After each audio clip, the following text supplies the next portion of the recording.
महाराज जी, हमें थोड़ा परिक्रमा कैसी होनी चाहिए और परिक्रमा के बारे में जो अनभिज्ञता हमारे अंदर है उसका थोड़ा सा निरसन आप करो। और जो मैया प्रति जो कैसी होनी चाहिए परिक्रमा और मैया की कृपा कैसी हो पाएगी, इसके बारे में थोड़ा हमें बताइए। नर्मदे हर।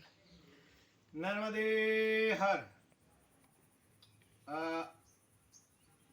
पहले तो मैं ये कहूंगा कि नर्मदा परिक्रमा करने का जो विचारधारा हमारा अंदर आया, यही हमारे लिए हमारा प्रारब्ध और हमारा पुण्य के कारण आया हुआ है। नर्मदा परिक्रमा करना कैसी, खाली घूमना नहीं है, धारण करना है।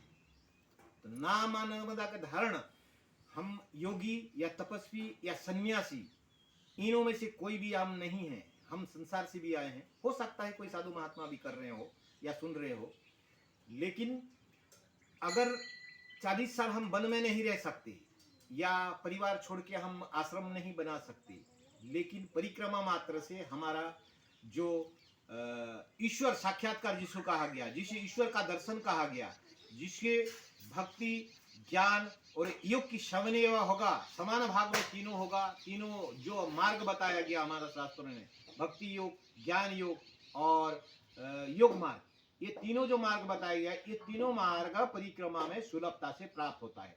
वो कैसे होता है कि आप जब संकल्प लेते हो माँ की, जब संकल्प लेते हो कि माँ मैं तेरे आज तेरे शरण में हूँ, ये शरीर तेरे को समर्पित है और मैं यही संकल्प अमुक अमुक संकल्प लेके मैं आज आपकी परिक्रमा उठा रहा हूँ, अभी आपकी वहां से भक्ति जागृत होता है। आप वहीं आप माँ के शरणागति हो जाते हैं। जब सदैव जीव जंतु कीट पतंग प्रत्येक वस्तु में जहां भी आपको माँ नर्मदा का दृश्यमान होता है, हर जीव के प्रति जब आप माँ की दृष्टिगोचर होता है, तभी आप नर्मदे हर की गान गाते आते हो, गाते आते हो, गाते आते हो। तो सदैव माँ के शरण में हो। माँ देता है तो खाते हो, माँ पहनाता है तो पहनते हो, माँ जिस रास्ते पे चलाता है तो चलाते हो। जब आप कभी भी परिक्रमा में चलो कि मेरे को इतने टारगेट लेने वाला व्यक्ति वहां नहीं चल सकता, आप चैलेंज करके दिखाओ कि मुझे इतने किलोमीटर चलना है, उस दिन नहीं चल पाओगे। लेकिन शरणागति से चलोगे तो 50 किलोमीटर चल जाओगे। ये प्रत्यक्ष ये जो है अनुभव वाणी है। तो ये आपकी भक्ति है। अभी मैं योग मार्ग का वर्णन करता हूं कि जो अष्टांग योग है, ध्यान धारणा प्रत्याहार है, वो स्वातिक आहार है, जो अष्टांग योग में प्राणायाम है, जो प्राण शक्ति की कला है, वो सारे चीज आपको, आप तो जानते नहीं हो कि ये कैसे करना चाहिए, कैसे होना चाहिए। इस विषय में आपने कभी योग का अभ्यास तो किया नहीं होगा, लेकिन स्वतः परिक्रमा में ये योग मार्ग आपकी सिद्ध हो जाता है। प्राणायाम ऑटोमेटिक हो जाता है आपके अंदर, आपको पता नहीं चलता है। कभी कुंभक होता है, कभी पूरक होता है, कभी रेचक होता है, कभी आपकी केंद्र जागृत होता है, कभी आपकी कुंडलिनी शक्ति जागृत होता है, कभी ऐसे ओरा मिलेगा कि आपको लगेगा कि मैं 100 हाथी का बल आ गया, ऐसे भी आपको कभी कभी महसूस होता है।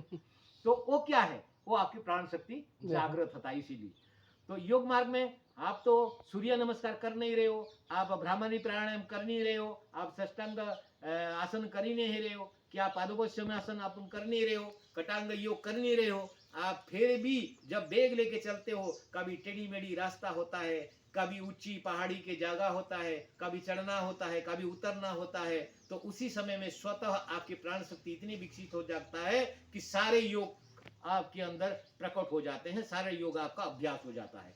ये हो गया योग मार्ग। दूसरी ज्ञान मार्ग। ज्ञान मार्ग में जब आप 4 किलो 5 किलो 10 किलो का जब बैग लेते हो, आपका व्यवहारिकता जीवन का रोजिन जीवन व्यवहारिकता जीवन में जो सामान होता है, वो सामान आप जेब में लटका के चलते हो, पीछे पीछे लटका के चलते हो। 5 किलोमीटर चल रहा है, 10 किलोमीटर चल रहा है, तो शरीर एकदम सुख सो जाता है, थक जाता है। थक जाता है तो आप बोलते हो यार मुझे शरीर तो दर्द हो रहा है। अरे दर्द किसको हुआ, जब तुमने संकल्प उठाया उसी दिन तो माँ को शरणागति में छोड़ दिया था कि शरीर मेरा नहीं है तेरा है, तो कहां से आ गया तेरे को ये शरीर का भाव। जब दुखन जो दर्द भी नहीं हुआ, तभी आपको क्या होगा, वेद की 3 महावाक्य आपको याद आना चाहिए। क्या हम ब्रह्मास्मि, मैं चिदाकाश स्वरूप हूँ, मैं आनंद स्वरूप हूँ। ये भाई वेद की 3 महावाक्य है, इसी सूच करना है। इसी चीज का नित्य ध्यान रोज करो कि हम ब्रह्मास्मि, मैं चिदा का स्वरूप हूँ, मैं चिदा का स्वरूप, मैं ब्रह्मास्मि, मैं शरीर नहीं हूँ, नहीं मैं ना पृथ्वी हूँ, ना मैं जल हूँ, ना मैं अग्नि हूँ, ना वायु हूँ, ना मैं आकाश हूँ। ये पंच तत्व से मैं कोई भी नहीं हूँ, ना पंच प्राण हूँ, ना मेरा शरीर है, ना मेरे कोई प्रकृति में जो मेरे नीते नाते रिश्तेदार जो है वो मैं उनमें से भी मैं कोई नहीं हूँ। तो मुझे तो चिदाकाश स्वरूप उस भाव में जब आप बैठ जाओगे ज्ञान में, तो आपका दर्द कहाँ गायब हो जाएगा पता ही नहीं चलेगा। आप स्वदेव आनंद स्वरूप में माँ की स्मरण करते करते चलोगे। यही आपका ज्ञान योग हो गया। अभी आपको शर्ट से आपको दूसरी एक बता दूं कि माँ का सिद्ध कैसे किया जाए, जो समर्थ रामदास जी ने सिद्ध किया, जो आपकी गजानन महाराज जी ने किया था, जो आपकी शंकराचार्य ने किया था। जिस दर्शन को लालायित ये सारे ब्रह्मांड हो रहा है, ये सारे देवता लोगों में इस नर्मदा तट पे साधना करने के लिए लालायित हो रहे थे और हैं। और योगियों ने जो आज तक की तप कर रहे हैं सूक्ष्म जगत में, वो आपको आज मैं उजागर करने जा रहा हूँ। जो इसका फॉर्मुलेशन यही है, आप समझ लो आधुनिक 21वां सदी के हिसाब से ये फॉर्मुलेशन को सेट किया गया। इसको धारण आप अगर मन में करोगे तो निश्चित कल्याण होगा। मानो 100 किलोमीटर ओनली 100 किलोमीटर चलोगे तो सिद्धिता को प्राप्त करोगे, इसमें कोई संशय नहीं। हर शब्द के पीछे रूप है, हर शब्द के पीछे रूप है। प्रत्येक जो रूप है वो रूप आप का स्मरण करना है। उस रूप का स्मरण करते करते आप 1 मीटर में जब आप चलते हो, 1 मीटर में चलो तो कितना हुआ, 3 पैर हुआ। 3 पैर चलते हो तो आपको 1 किलोमीटर में कितना हुआ, 3000। आप 100 किलोमीटर में कितना हुआ, 3 लाख।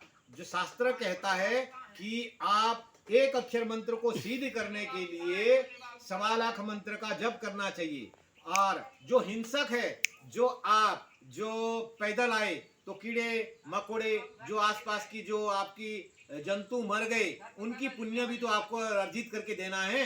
तो इसके लिए शास्त्र बोलता है कि 30% और ऐड करो तो कितना हुआ, 1,55,000 एक अक्षर का मंत्र हो। तो मां नर्मदा का मंत्र कितना, पंचाक्षरी मंत्र, तो समथिंग आपको कितना होता है, 7 लाख से अब। तो कितना किलोमीटर में सिद्ध होना चाहिए, 400 किलोमीटर में पक्का सिद्ध हो जाना चाहिए। अगर नीति ध्यासन में आप अगर करते हो तो निश्चय 400 किलोमीटर में आप सिद्धिता को प्राप्त करके मां नर्मदा का दर्शन नर्मदे हर कर सकते हैं। नर्मदे हर नर्मदे हर नर्मदे हर। देखो आताच बापूजीने मैयाचं परिक्रमेचं रहस्य या ठिकाणी